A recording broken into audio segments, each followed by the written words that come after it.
করতে প্রথমে মাছগুলোকে ভাজা করে নেব। গ্যাসটাকে একটু বাড়িয়ে দেব, তেলটা যাতে তাড়াতাড়ি হয়।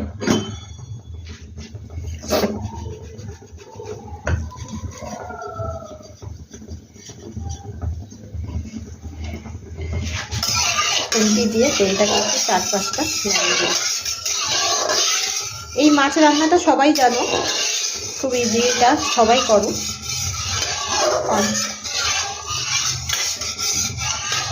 তোমরা কিভাবে করো আমাকে কমেন্টে জানাবে। তোমরা কি এইভাবেই করো না একটু অন্যরকম করো?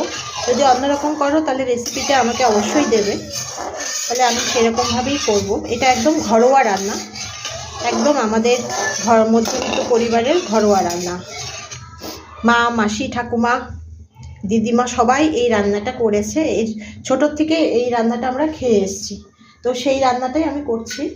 তো এখন তেল গরম হয়ে গেছে, আমি গ্যাসটাকে কম করে আমি একটা একটা করে মাছ ছেড়ে দেবো।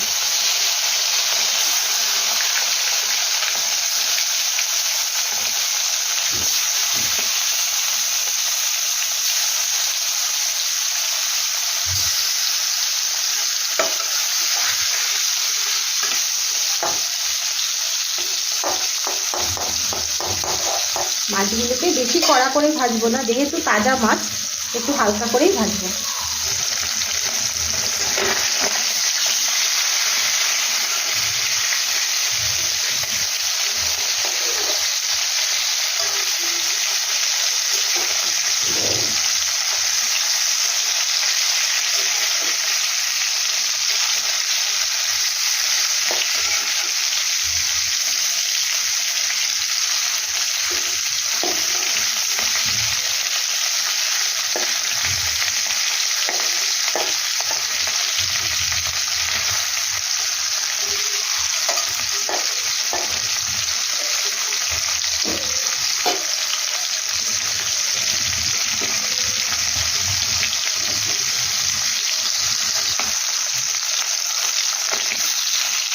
মাছগুলো আমার ভাজা হয়ে গেছে, আমি এর থেকে বেশি ভাজা করব না, এরকমই হালকা হালকা রাখবো। এখন মাছগুলোকে আমি উঠিয়ে নেব।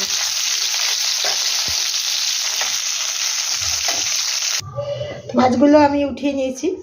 এখন আমি একটার মধ্যে গরম তেলটা আছে, এটার মধ্যে আমি বড়ি ভাজা করে নেব।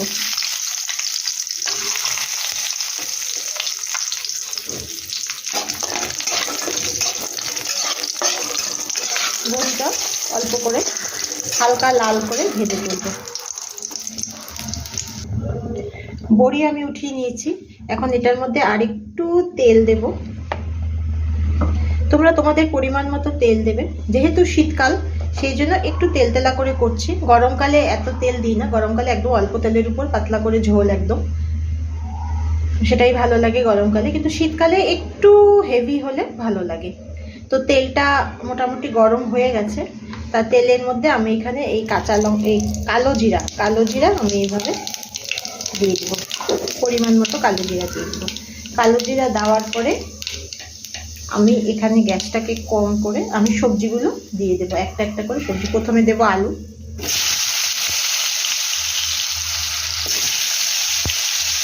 তারপরে দেবো বিনস,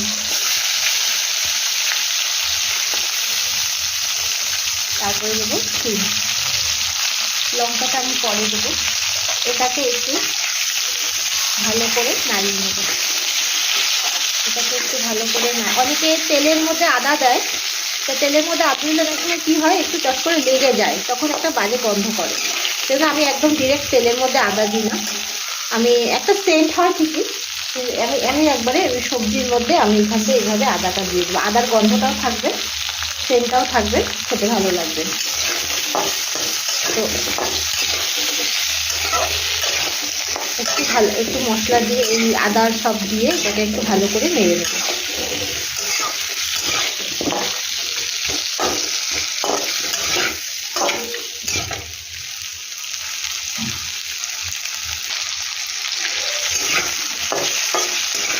এটা মোটামুটি মশলা দিয়ে নাড়ানো হয়ে গেছে। এখন এটার মধ্যে দিয়ে দেবো হলুদ গুঁড়ো। যে হলুদটা রেখেছিলাম সেই হলুদে একটু হলুদ দেবো, বেশি দেবো না, আগে হলুদ মাছে দেওয়া ছিল সেখান থেকে একটু হলুদ বেরিয়েছে, জাস্ট একটু হলুদ দেবো, হলুদ দিয়ে এটাকে একটু নেড়ে দেবো ভালো করে।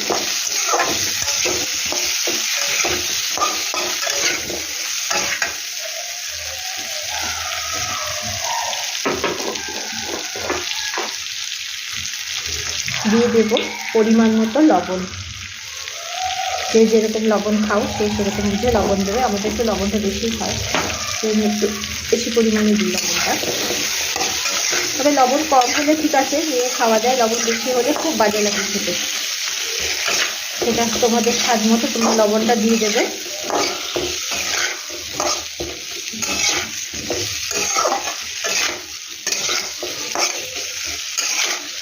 1-2 মিনিট এটাকে একটু নাড়তে হবে, কারণ একটু হলুদের গন্ধ করবে, না হলে না নাড়লে।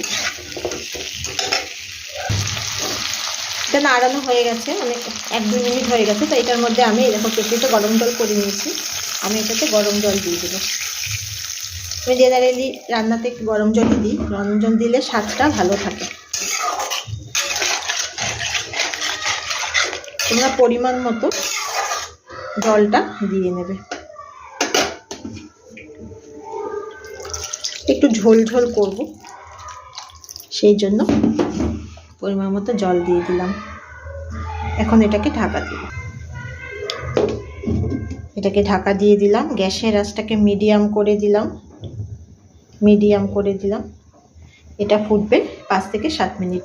5 থেকে 7 মিনিট পরে এসে তারপর দেখছি।